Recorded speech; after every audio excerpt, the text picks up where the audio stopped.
stop debugging C++ with print statements.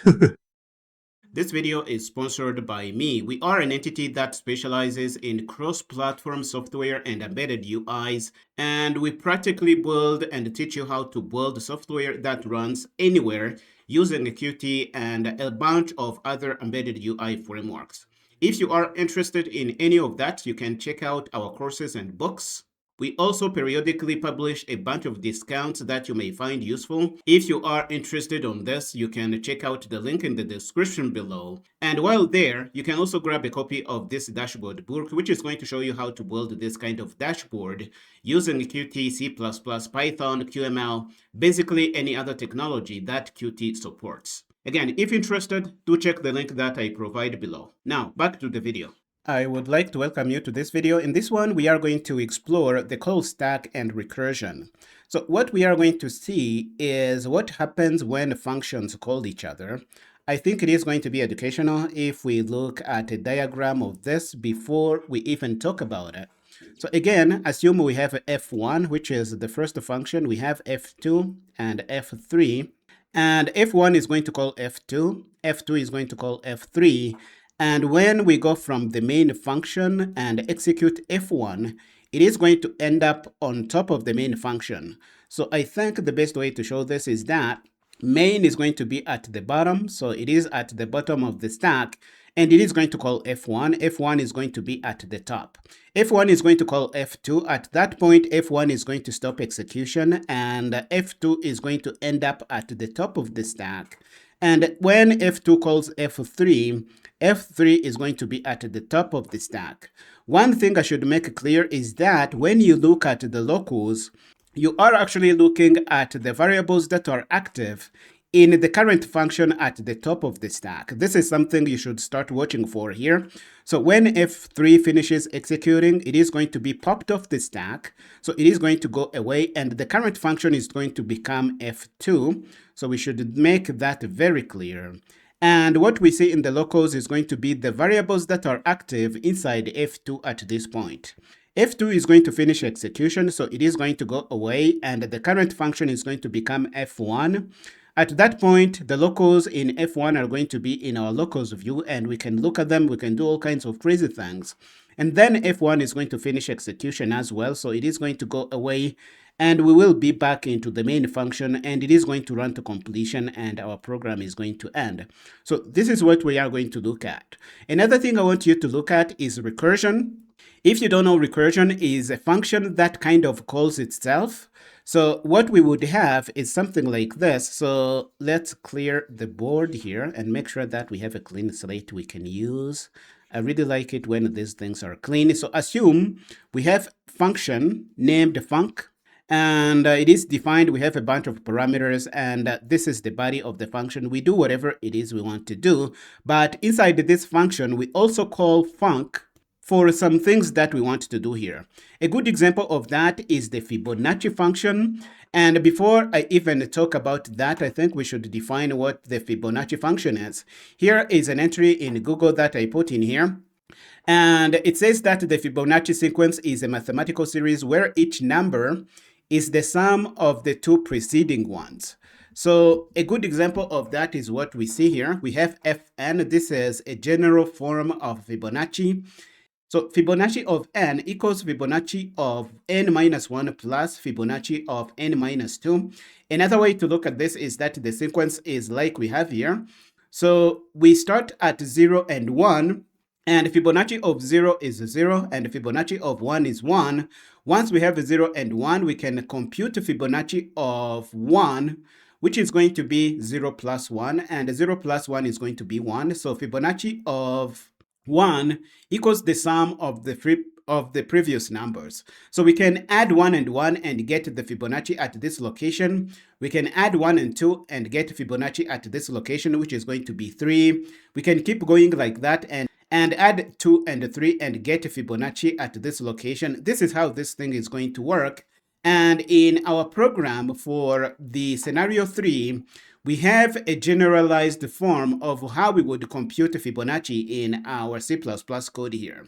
So it is going to be returning long because it is going to be a big number very fast. And if n or the input value is 0 or 1, we are going to be returning that value here. That's why we say n less or equal to 1. So if it is 0, we return 0. If it is 1, we return 1. That's what we are achieving here. Of course, there are many ways to do this, but this is how I am going to do that here. And the defining factor is the return statement here, which is going to compute Fibonacci of n by adding Fibonacci of -1 and Fibonacci of -2, which is exactly the same formula we saw on Google here. So we are just doing an implementation of this in C++. Again, the teaching factor here is that we have a function which is going to be calling itself, and this is called recursion in programming, or even in a general form in mathematics, if I can say it like that. So we are going to look at how this applies to our debugging session and how functions calling themselves can quickly grow your stack, because as the function calls itself, it is going to be on the stack, then it is going to call a copy of itself, then it is going to be the same function on the stack, and we are going to see how this affects the local variables in our locals view. This is going to be pretty cool. Another thing we are going to see is how we can get functions to call other functions. And again, we are going to see how this applies to our call stack here. So we have a function named deeply nested, which is going to call level 1. Level 1 is going to call level 2. Level 2 is going to call level 3. And level 3 is going to do the job. When it does the job, it is going to be at the top of the stack, as we just said here. And when it finishes, it is going to be popped. The current function is going to become level 2, and we will be able to see the parameters and the local variables if we have any. Level 2 is going to finish execution, and it is going to be popped off the stack, and we will have level 1. Level 1 is going to finish and be popped off, and then we will be in a deeply nested call here, and we will see everything happening. And notice that our main function or our worker function is going to be run call stack recursion. It is going to compute Fibonacci, which is going to kick off our recursion call. And then we are going to be calling nested and see whatever is happening here. Now, what we are about to do is documented in our README file. If you want, you can read it. But I am just going to show you. So what I am going to do is go to the location where we have this Fibonacci call. I am going to set up a breakpoint, and we are going to go from there. Notice that this is scenario 3, so we will choose 3 when we get to run our application here. So let's go to Fibonacci. And what I am going to do is set up a breakpoint at line 16 here. I am going to hit F5 and start a debugging session. I will have my entry here to select the scenario we want to run. I am going to hit enter, and we are going to be hitting our breakpoint here. Notice that now n is equal to 10. And if we go back to our application, we see that we called Fibonacci with a value of 10. So this is the first run of our function here. Another thing I want you to notice is our call stack. I want you to take a good look at it. So I am going to increase the size of this window here. Because this is the first iteration, n is equal to 10 at the point where we hit this breakpoint for the first time. And I can just hit continue, or I can go to debug and say continue. It is going to be the same thing. It is going to continue running and hit our recursion for the next iteration, if I can say it like that. So I am going to hit F5, and if I do that, notice that we just called the function with 9, so it must be the call here. So from 10, n minus 1 is going to be 9, and the next one is going to be n minus 2, which is going to be 8. So that's what we have right here. And the function is going to keep calling itself, and you see that every time we nest our recursion here, we will have a new entry of the same function on the call stack. Make sure you see this thing happening here. So I can keep hitting F5 until we reach the bottom, and the Fibonacci computation is going to finish, and we will return the final value.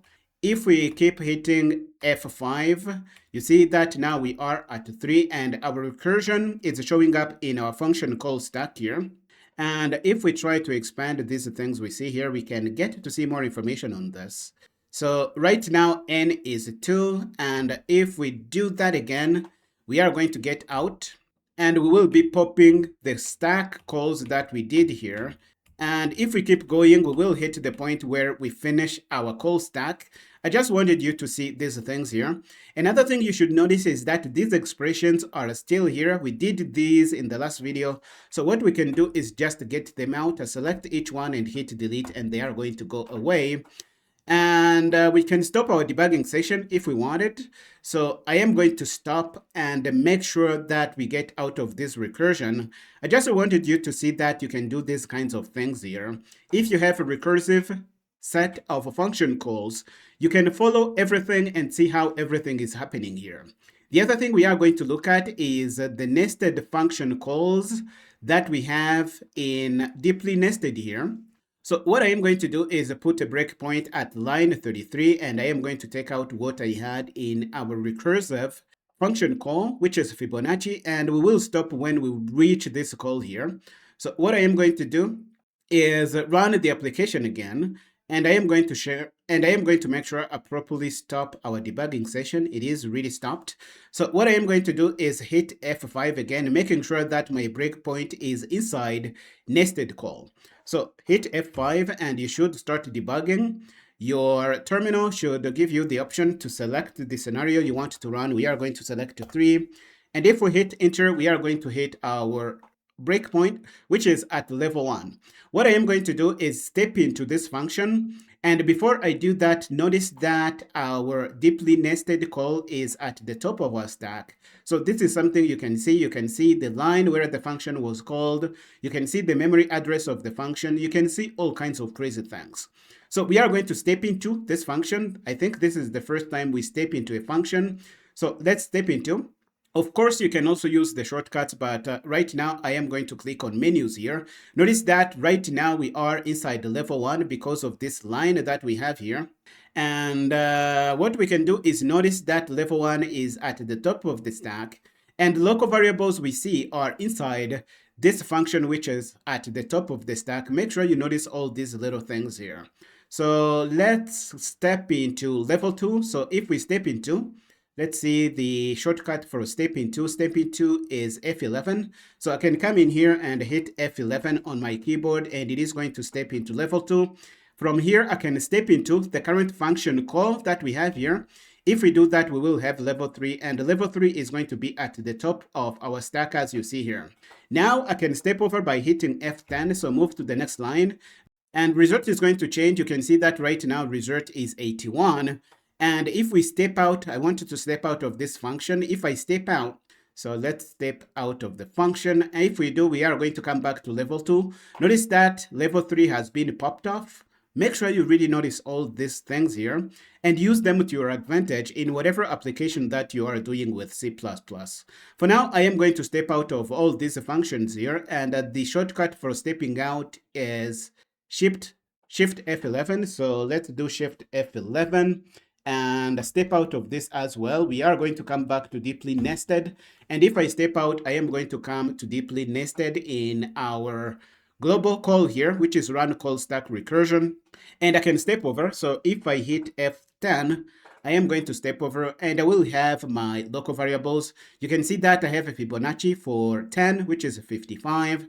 And I am going to print the value for deeply nested, which is 81. So if I do that, if I execute this line by hitting F10, the value is going to be printed and it is going to be long. That's why we see 81 here. And everything is working exactly as we wanted. This is really all I wanted you to see in this video. And the main point was showing you the call stack and recursion. And hopefully now you have a lot of information you can use to debug and follow recursive functions and nested function calls to do all kinds of crazy things. I am going to stop here and I will see you in the next one.